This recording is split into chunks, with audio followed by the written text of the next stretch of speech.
Bismillahirrahmanirrahim. Assalamualaikum warahmatullahi wabarakatuh.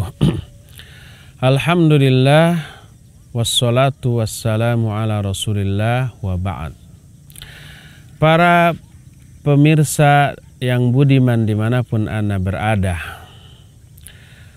sebagai manusia yang banyak berinteraksi dengan manusia yang lainnya, pasti semua kita pernah mengalami kezaliman dari orang lain kepada kita, kejahatan, ya, konspirasi, dan keburukan-keburukan lainnya yang membuat kita sakit hati, yang membuat kita sedih, kecewa, kadang depresi. Padahal kita menginginkan kenyamanan dalam kehidupan bermasyarakat. Lalu bagaimana sikap seorang muslim menghadapi hal tersebut agar tidak ada dendam, agar tidak ada kebencian kepada orang-orang yang mendolimi kita? Para pemirsa sekalian, Islam telah memberikan solusi yang jitu. Bagaimana caranya agar kita tidak sakit hati, tidak dendam, dan tidak benci kepada orang yang mendolimi kita, yaitu memberikan maaf dengan lapang dada kepada orang yang mendolimi kita tersebut. Loh, bagaimana mungkin mereka berbuat jahat dan kita begitu saja memberikan ampunan dan maaf tanpa memberikan balasan yang setimpal? Disinilah kuncinya sebenarnya. Ketahuilah bahwa memberi maaf adalah sebuah ibadah yang sangat agung, yang akan diberikan balasan oleh Allah dengan balasan yang sangat dahsyat. Kita tidak mengharapkan balasan dari orang yang zalim itu agar dia berhenti dari kezalimannya, agar dia berubah menjadi baik kepada kita. Tidak. Kita menginginkan balasannya dari Allah Azza wa Jalla. Memang apa sih balasan yang Allah berikan kepada orang yang memberi maaf terhadap kesalahan orang lain? Coba perhatikan ayat dan hadis-hadis berikut ini yang akan saya kemukakan. Pertama, Allah Subhanahu wa ta'ala menyuruh kita untuk menjadi seorang pemaaf. Khudhil afwa wa'mur bil urfi wa'arid anil jahilin. Ini firman Allah. Jadilah kamu pemaaf. Perintahkan orang lain untuk berbuat baik dan berpalinglah dari orang-orang yang bodoh. Allah pun dalam ayat lain menyatakan fa'fu wasfahu. Jadilah kamu pemaaf dan toleranlah kepada mereka. Karena ini merupakan perintah dari Allah Azza wa Jalla, maka bila ini dilaksanakan pasti bernilai ibadah. Allah Azza wa Jalla akan memberikan pahala. Wa man afa wa aslaha fa ajruhu 'ala Allah. Allah berfirman demikian. Siapa orang yang memberikan maaf kepada kesalahan orang lain dan berbuat maslahat, maka pahalanya tanggungan Allah Subhanahu wa ta'ala. Oleh karena itulah maka tidak heran apabila Allah Azza wa Jalla memasukkan memberi maaf kepada orang lain ini sebagai salah satu di antara tanda orang yang bertakwa. Coba perhatikan Al-Quran surah Ali Imran ayat 134. Allah berfirman bahwa salah satu di antara ciri orang bertakwa adalah wal kadhiminal ghaidha wal afina anin nas wallahu yuhibbul muhsinin. Orang yang bertakwa adalah orang yang mampu menahan amarahnya, menahan emosinya, dan orang-orang yang suka memaafkan kesalahan manusia, dan Allah sangat mencintai orang-orang yang berbuat kebaikan.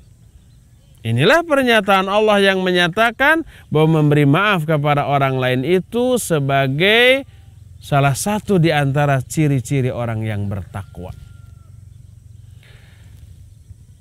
Selain itu, Allah Subhanahu wa ta'ala menjanjikan lewat lisan Rasulnya Shallallahu alaihi wasallam bahwa Allah akan memberikan tambahan kemuliaan kepada orang-orang yang memberi maaf kepada orang lain.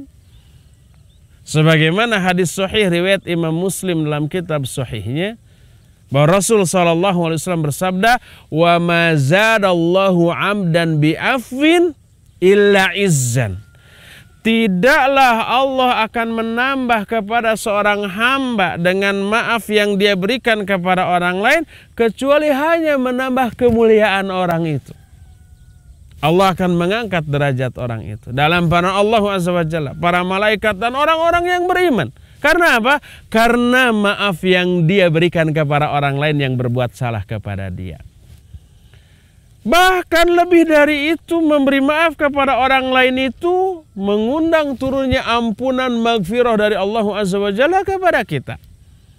Coba perhatikan bagaimana teguran Allah Azza wa Jalla kepada seorang sahabat yang mulia namanya Abu Bakar As-Siddiq radhiyallahu anhu. Seorang yang dermawan.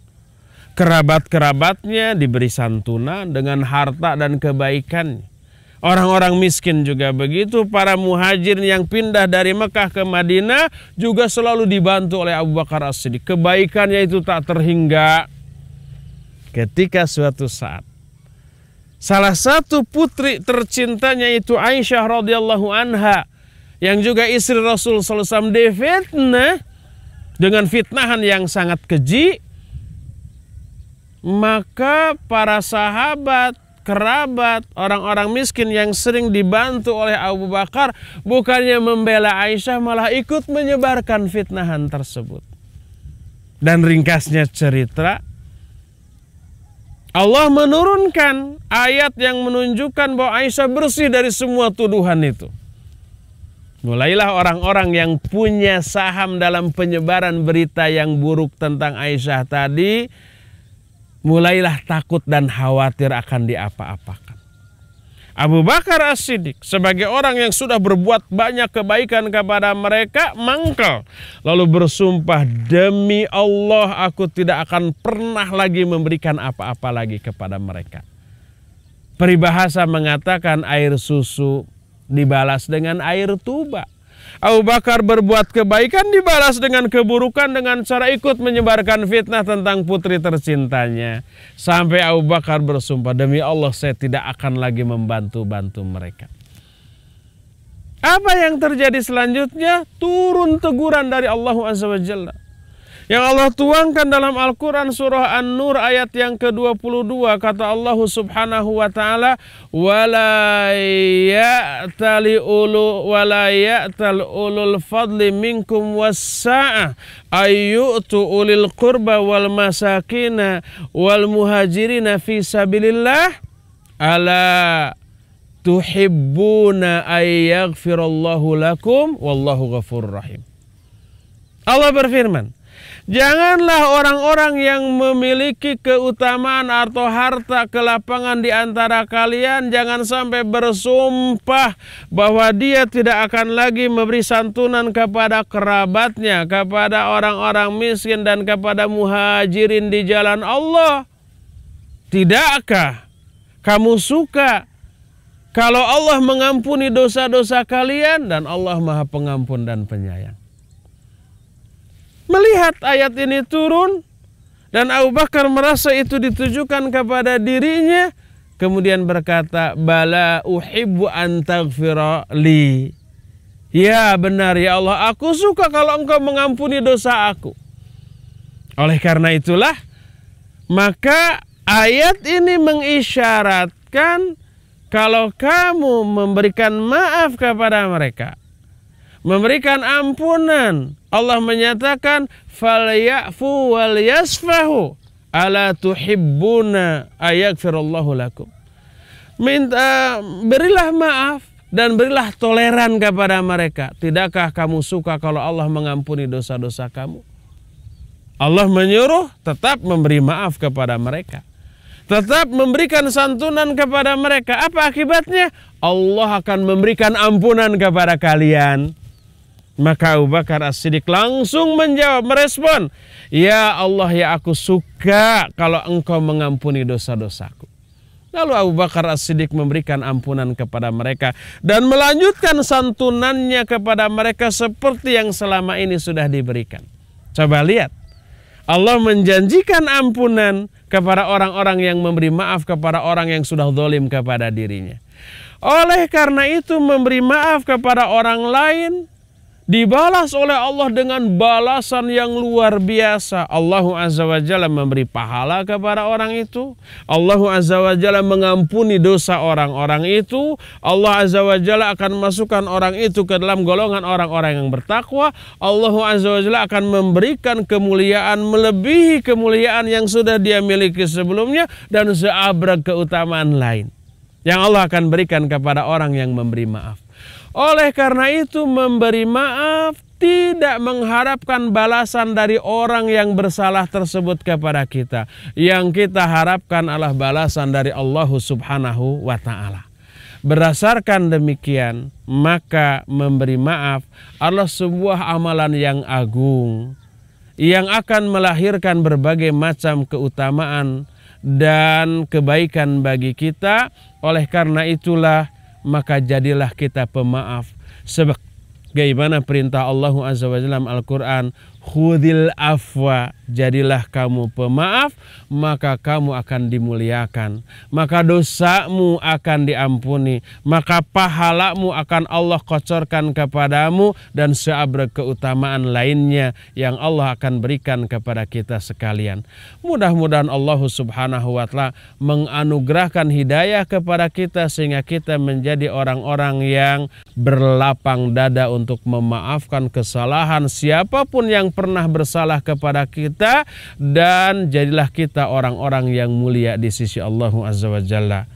Subhanakallahu bihamdik, asyhadu an la ilaha illa anta, astaghfiruka wa atubu ilaik, walhamdulillahirabbil alamin, wa sallallahu ala nabiyyina Muhammadin wa ala alihi wa ashabihi wasallam. Wassalamualaikum warahmatullahi wabarakatuh.